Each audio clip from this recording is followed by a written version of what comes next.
Uh, the Borderlands movie is the worst movie I've ever seen. No lie. No cap. I knew going into it was going to be bad. I called it. I knew it. I saw the signs. And I have 4 pages of notes. I'm definitely not going to be able to get through all of it.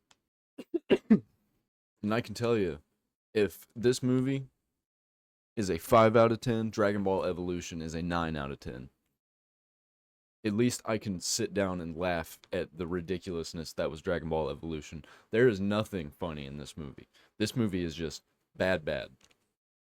Like, not even a good kind of bad. It is unwatchable. If you're a fan of Borderlands, there's nothing redeemable. If you are not a fan of Borderlands, then I don't even know. Like, I don't even know what you're watching. Nothing. There's nothing. So let's get started. Jack Black is in everything now. That's my first complaint. He didn't need to be in this. I don't really think he was a good Claptrap. He was the best character, in my opinion, in the entire thing, which is terrible. And they spent what, like $100 million, $120 million on this movie? You can't tell. They definitely spent all their budget on the actors. Everybody's too old. Everybody is too old. Not a single character in this is not too old. Lilith is too old. Moxie is way too old. They had characters in this movie that should have been cast as the main characters. They looked like that they were better characters. The girl at the beginning in the bar, she should have been Moxie. Why was she not? She could have literally, you could have dressed her up exactly how she was, didn't even have to go for the Moxie look, and called her Moxie, and people would have been fine with it. And Kevin Hart plays Kevin Hart, except they took his Kevin Hart-isms out and just made him not funny. As in, there are no jokes. He's just a flat character until toward the end. You get a bullet. You get a bullet. You get a bullet. And of course, the very first joke is probably the only joke that happens from Kevin Hart's end in this movie, is a short joke. And he immediately says, "You're my favorite daughter," to Tiny Tina. Like, what does that even mean? If you don't know about Borderlands, you think, oh wait, is Tiny Tina this guy's daughter? No, he's talking about a daughter of Viridian, or it might be her daughter, or it might be his daughter. I have no idea, because they change a lot of stuff in this movie for no reason, and it makes no sense. And Tina is not an unhinged, crazy psycho. I know that's kind of redundant, crazy psycho, but not in the Borderlands universe. She's kind of a pussy. She's scared of stuff.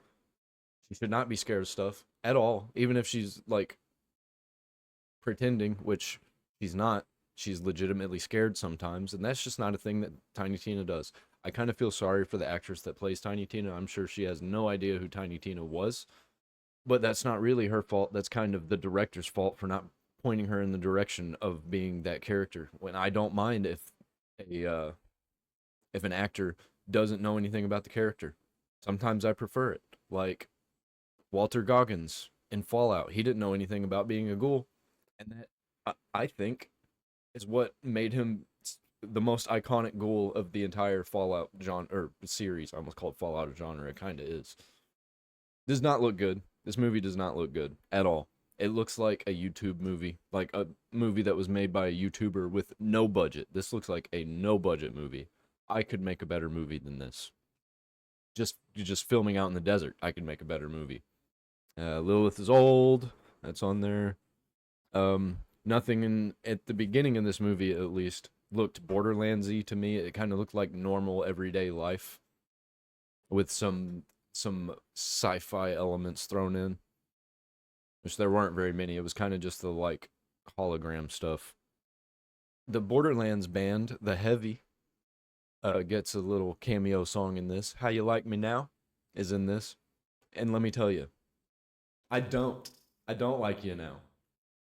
And Lilith even makes a joke about her being too old. She's like, "I'm getting too old for this." Yeah, you were too old 15 years ago.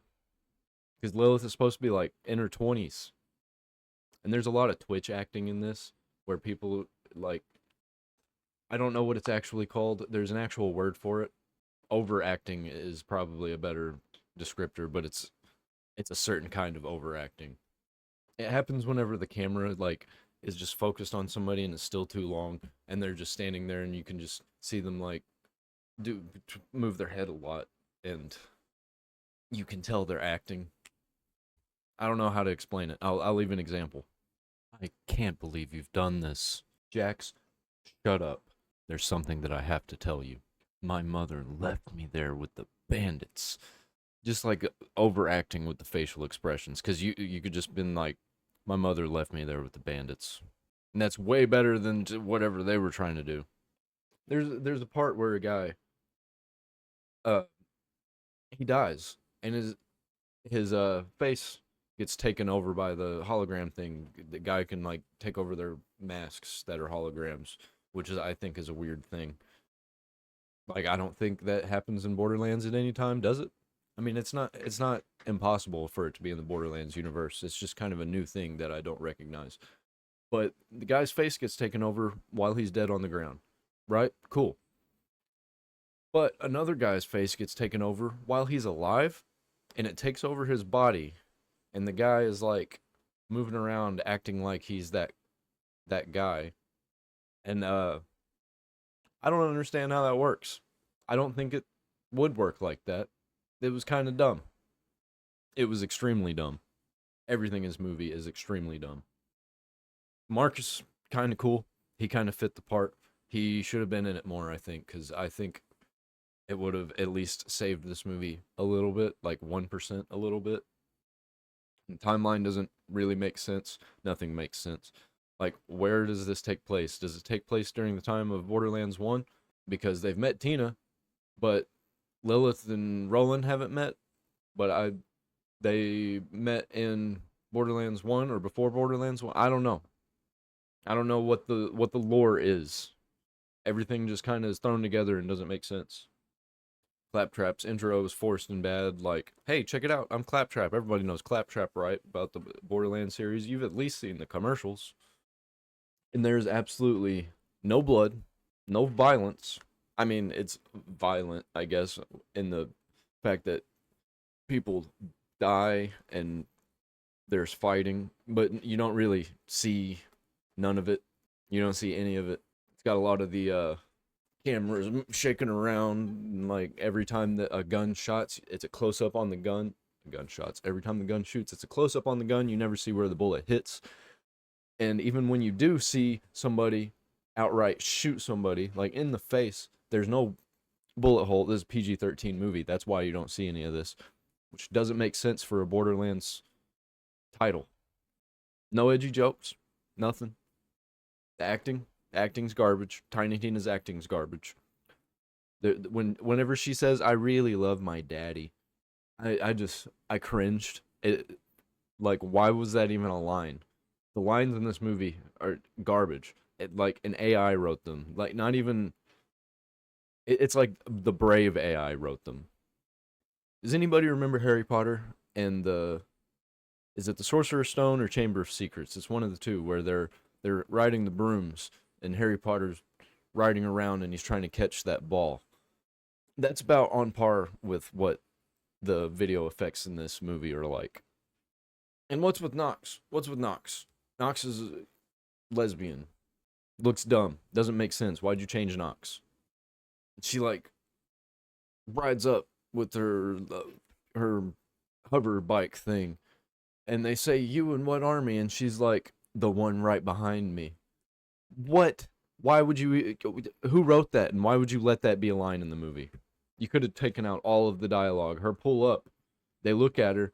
And then the army shows up. That would have been better than actually saying that line.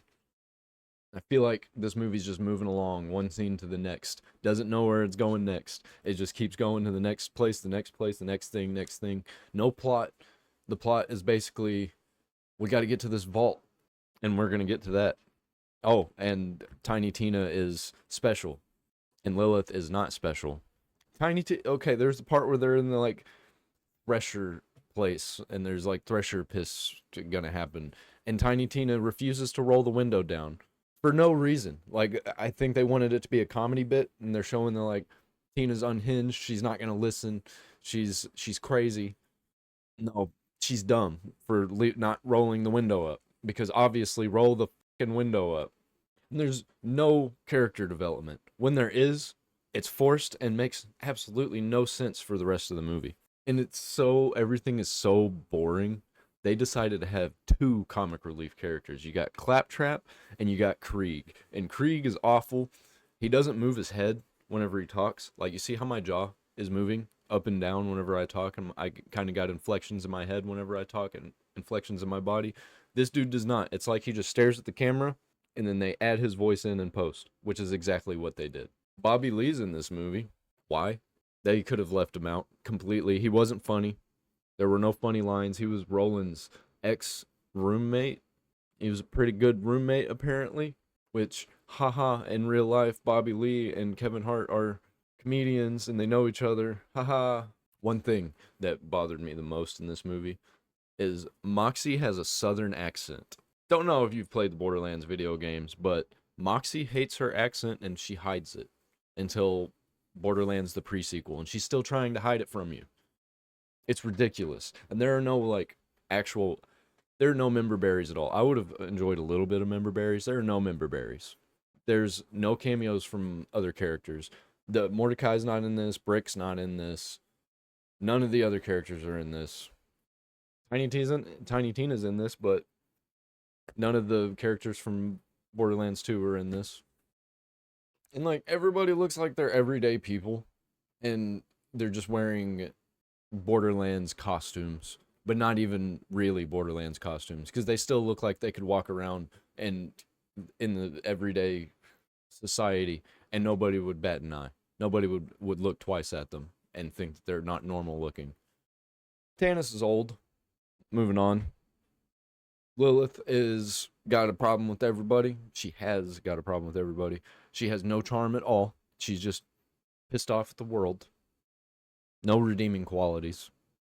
It starts talking about Lilith's childhood. They steal a scene from Star Wars.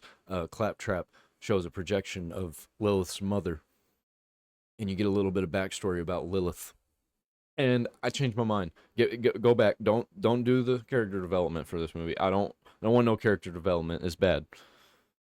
I do not care about Lilith's childhood, at least this version of it. Tiny Tina was created by Atlas, the guy Atlas. That makes no sense. What? And it never really it gets brought up again. But she's not really her father. She's special. And there was a part where guy asked a yes or no question, and Tiny Tina says, "Well, what? I don't even remember." Okay, I'm gonna block that. There's a part where a dude asks a yes or no question. Tiny Tina gives a yes or no answer, and dude says that's not a yes or no question. Literally happened, and just outright. And I'm just like watching it in awe of like, holy crap. Did they even care? Did they even look at the dialogue? It's like they plugged it into the AI and just said, read it. And I'm pretty sure in the real Borderlands, Tiny Tina's parents were slagged. They were part of slag experiments, and she just had normal parents. And Tiny Tina is incredibly dumb in this movie. She almost dies. She almost falls into a pit of acid because she's being annoying and dumb. And then it does this generic movie trope where you're walking along this edge and you got to try not to fall, but we almost fell. A piece broke off. It does it twice in this movie. They do that trope twice. Tiny Tina telling Claptrap what to say to distract the bandits is ridiculous and stupid, and it just kills the charm of Tiny Tina's character, because she's telling Claptrap what to say, and it's literally like, "Oh, you're all a bunch of big stupid poopy buttholes," and that's how it goes. And she's mouthing the words to him like, "I'm really proud of this line that I just told Claptrap." It's so dumb. And holy shit, Claptrap shitting bullet cartridges out onto the floor. Funniest thing ever. Best thing ever. Whoever thought of that, you deserve an award for best comedic writing of the year. And at this point in the movie, I don't even remember how far into the movie this is. I've forgot the plot. I don't know what's happening. I don't know where we're going. Are we going to the vault, or are we returning Tina? And there's a part where they dip the steel into the caustic stuff, the acid, and it melts it instantly. But when people are running through it, whenever it's spraying out the walls, which it could be a different liquid, but they don't ever explain that it's not. So when people are getting sprayed with what looks like the exact same liquid, they're not being melted instantly. They're just kind of screaming and still running. There's another trope where they're waiting on the elevator to start, and they don't have much time. They're gonna break through the cage that they locked them in, or they locked themselves in. They're gonna break through it and get them, but the elevator starts just in time because Roland sacrifices himself. But he doesn't sacrifice himself. He beats them all off screen. And then while everything is happening, they randomly teleport. Everybody randomly teleports except Roland, of course, because he's split from everybody. And you're led to believe, oh, Tina did that. But as a viewer, or as a fan of Borderlands, I'm thinking Lilith did that. But the movie's making it seem like Tina did it. And they're outright saying that Tina did it. Because Tina's like, I have the power of teleportation. And you're like, what happened here? And I'm like, what happened here to make this movie this bad? What happened? Apparently, she is a daughter. Tiny Tina is a daughter of a goddess of Viridian. I don't know. I don't know what that is about. They're basically saying she's a siren, I guess. But they don't mention it throughout this whole movie, except once. Tannis says it. And they kind of mention Firehawk a little bit. Like, Firehawk is the goddess of the people, or goddess of this planet, or whatever. Goddess of Pandora. I didn't even care at that point. They mentioned Firehawk, and I was like, I don't even care. They're gonna screw it up, which they do. They did. They start talking. They start talking about, oh, we need a third piece to the key to the vault. Immediately, in my mind, Tina. Guess what? Yep, Tina. And Tina also uses her powers again. She phase walks. So, no sirens is what I was thinking at the point of this movie. Like, they completely wrote out sirens and changed it. Now there's 20 minutes left. There's 20 minutes left in this movie. It's still not the end of the movie. I'm thinking it's not going to end, that it's going to cut off, and there's going to be a sequel. And I do not want that. And then you find out that Tina's going to be sacrificed. Tina's watching over in the corner. Another movie trope. She's watching over in the corner. She overhears it, and she gets upset and tries to run away. And she blows up Lilith with a grenade. And when Lilith wakes up, everybody's gone. And you find out Tina's not trying to run away. But I guess Lilith's trying to send her back to the dude. But he's just going to use her to open the vault anyway. So either way, she's going to have to open the vault.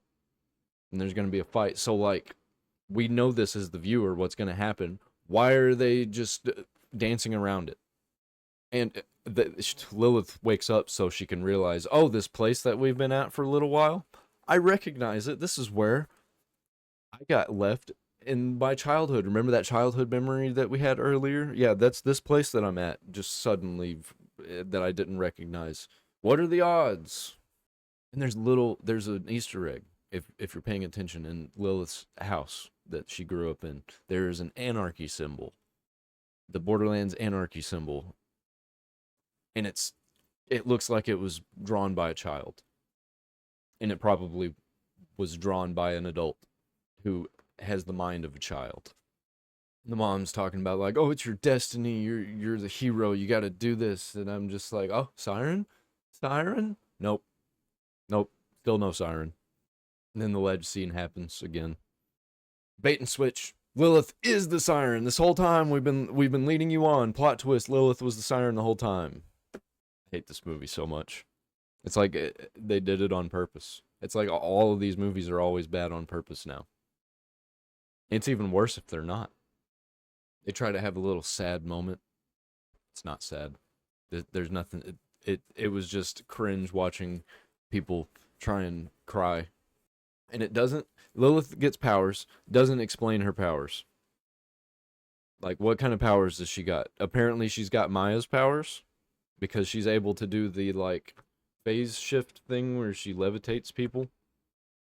but she's also able to float around and throw fireballs, and she's also able to put shields on everybody, which makes sense, but explain it a little bit. Who's this movie for? Is it for fans of Borderlands? Obviously not. Is it for people who haven't seen Borderlands? Well, they're throwing all this stuff that you can only know if you've played Borderlands in there. I just don't know who this is for. And the vault door looks puny and ridiculous and made out of styrofoam. And somehow also looks CG at the same time. Probably because it was both. And Lilith's the Firehawk. She's got fiery wings. Which, cool. Even though that's not supposed to happen until after Borderlands 2.